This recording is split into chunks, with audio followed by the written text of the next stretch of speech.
আসসালামু আলাইকুম। সংবাদে আপনাদের সবাইকে স্বাগত জানাচ্ছি। আমি ফিরোজ তোহা। শুরুতেই আরবে কেবলস সংবাদ শিরোনাম। বাংলাদেশের সর্বশেষ গুরুত্বপূর্ণ আপডেট সংবাদে আপনাকে স্বাগত। শুরুতেই সংবাদ শিরোনাম, পরে বিস্তারিত। শুরুতেই জানাবো, ডিবি থেকে নিয়ে ৬ তরুণ খুন। জাহাজবাড়ি হিসেবে পরিচিত তাজ মঞ্জিলে পুলিশের অভিযান চালানো হয় ২০১৬ সালের ১৬ জুলাই।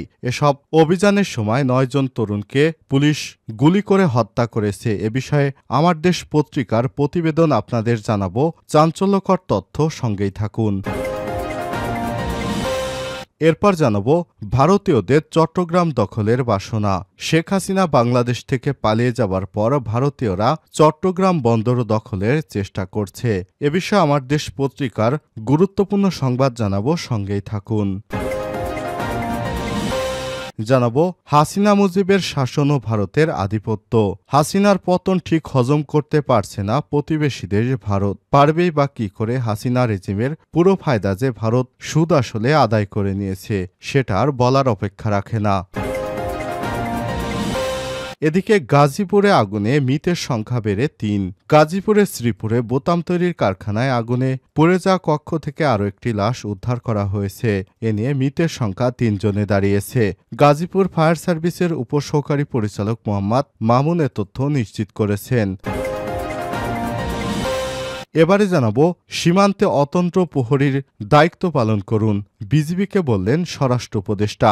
বিজিবিকে সীমান্তে ভারতীয় বাহিনীকে মোকাবেলা করতে অতন্ত্র পাহারা হিসেবে দায়িত্ব পালন করার জন্য নির্দেশ দিয়েছেন স্বরাষ্ট্র উপদেষ্টা লেফটেন্যান্ট জেনারেল মোহাম্মদ জাহাঙ্গীর আলম চৌধুরী। সর্বশেষ জানাবো, রাতের অন্ধকারে সংস্কার করলে দেশের জনগণ মানবে না, বললেন রিজভী।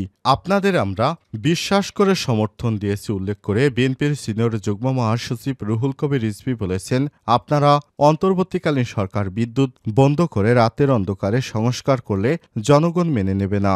আজ নয়াপল্টনে বিএনপির কেন্দ্রীয় কার্যালয়ে বিএনপি চেয়ারপারসন বেগম খালেদা জিয়ার সুস্থতা কামনায় মুক্তিযোদ্ধা দলের দোয়া মাহফিলে প্রধান অতিথির বক্তব্যে সব কথা বলেছেন রুহুল কবির রিজভী। প্রিয় দর্শক, এতক্ষণ শুনছিলেন সংবাদ শিরোনাম, এবারে বিস্তারিত।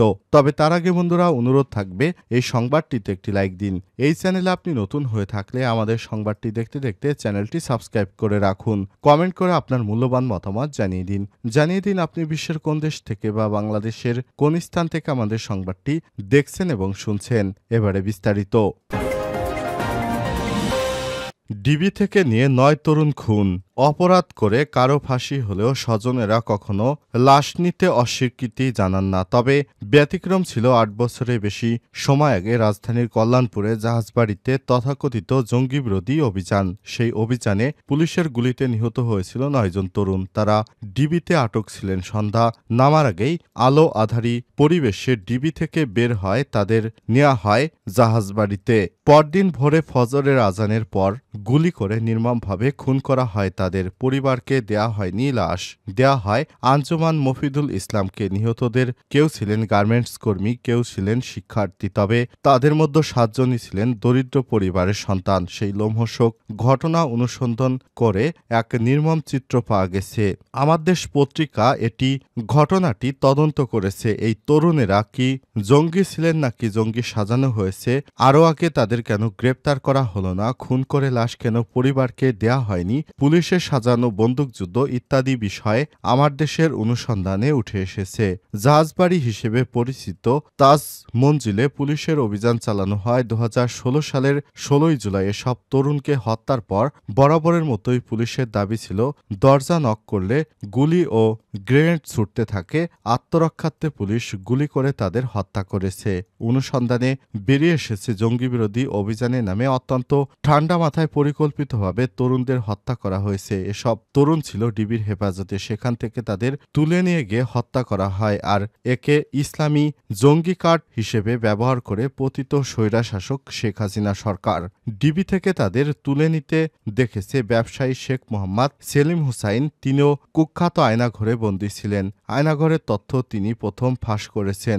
জাহাজবাড়িতে নিয়ে হত্যার আগে ডিবির কাছ থেকে হতভাগ্য তরুণদের তুলে নিয়ে যেতে দেখেছেন তিনি। সেলিমের চাঞ্চল্যকর তথ্য, ঢাকা মহানগর গোয়েন্দা পুলিশ ডিবির পুরাণ ভবনে ঢুকতেই ডান দিকের ছোট একটি গারদখানা দীর্ঘদিন বন্দী সেলিম ডিজিএফআইয়ের আয়নাঘর থেকে সেখানে নেওয়া হয়েছিল তাকে। দিনভর সেই গারদের দরজায় দাঁড়িয়ে বিভিন্ন মানুষের যাওয়া আসা স্পষ্ট দেখতে পেতেন তিনি। পাশেই পুলিশের জন্য স্থাপন করা টেলিভিশনের শব্দ কানে ভেসে আসত।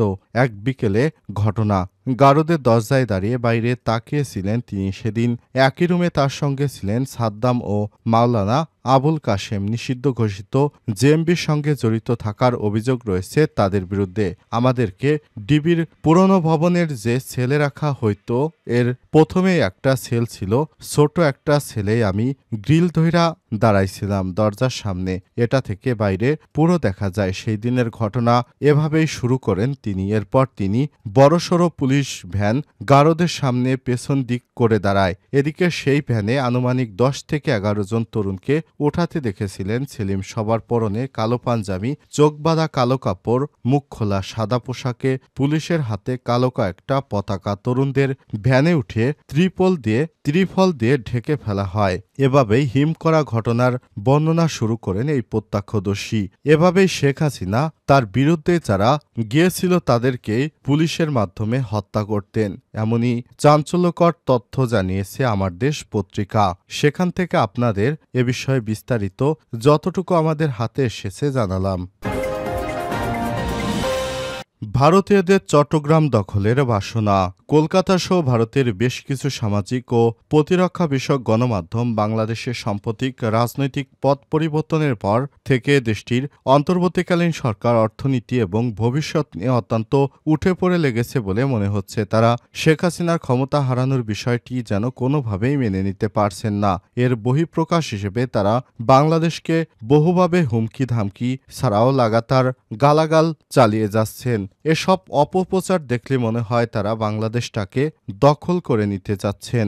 সামগ্রিকভাবে ভারতীয়দের ধারণা শেখ হাসিনা ক্ষমতাচ্যুতির কারণে বাংলাদেশে তাদের কায়েমি স্বার্থ ব্যাহত হবে। মোটা দাগে তারা তাদের স্বার্থ সংশ্লিষ্ট বিভিন্ন ক্ষেত্রে বাংলাদেশকে হারিয়ে ফেলতে পারে। সেক্ষেত্রে অতি দ্রুত তাদের চিরশত্রু পাকিস্তান, চীন কৌশলগতভাবে বাংলাদেশের নির্ভরযোগ্য বন্ধু হয়ে উঠতে পারে। সে অবস্থায় বাণিজ্য, যোগাযোগ ও আঞ্চলিক নিরাপত্তার বিষয়ে তারা অত্যন্ত ক্ষতিগ্রস্ত হতে পারে। এমন এক পরিস্থিতিতেও তারা বাংলাদেশের সঙ্গে তাদের কূটনৈতিক বা সাবেক সম্পর্ক স্বাভাবিক করার চেয়ে ক্ষমতাচ্যুত প্রধানমন্ত্রী শেখ হাসিনাকে পুনর্বহাল করতে বরং বেশি আগ্রহী বলে মনে হচ্ছে। হাসিনা মুজিবের শাসন এবং ভারতের আধিপত্য। হাসিনার পতন ঠিক হজম করতে পারছে না প্রতিবেশী দেশ ভারত। পারবেই বা কি করে? হাসিনা রেজিমের পুরো ফায়দা যে ভারত সুদ আসলে আদায় করে নিয়েছে সেটা আর বলার অপেক্ষা রাখে না। নিজেদের সাথে কর্তৃত্ববাদী হাসিনাকে গত 15 বছর ভারতই ক্ষমতায় টিকিয়ে রেখেছিল। বিনিময়ে হাসিনা পুরো দেশটাকেই তুলে দিয়েছিল ভারতের হাতে। বাংলাদেশ প্রতিষ্ঠিত হতে চলেছিল হিন্দুস্তানের হেজিমনি। বাংলাদেশি শিল্প সংস্কৃতির পরিবর্তে দেশে ভরে গিয়েছিল হিন্দুয়ানি কালচারে। দেশের অর্থনীতি, রাজনীতিতেও ভারতের দাদাগিরি প্রতিষ্ঠিত করেছিল হাসিনা। শুধু ক্ষমতার লোভে একটা স্বাধীন দেশকে অন্যের হাতে, অন্যের ইচ্ছায়, অন্যের স্বার্থে এভাবেই যে তুলে দেয়া যায় সেটা হাসিনার শাসন না দেখলে আমরা জানতামই না। আর তাই ছাত্র জনতার অভ্যুত্থানে হঠাৎ হাসিনার পতন ভারতের জন্য বিনা মেঘে বজ্রপাতের মতো, যেন হঠাৎই তাদের স্বর্গচ্যুতি। এখন মোদিসহ ভারতীয় মিডিয়া কোনোভাবেই হাসিনার পতন মেনে নিতে পারছে না। গাজীপুরে আগুনে মৃতের সংখ্যা বেড়ে 3।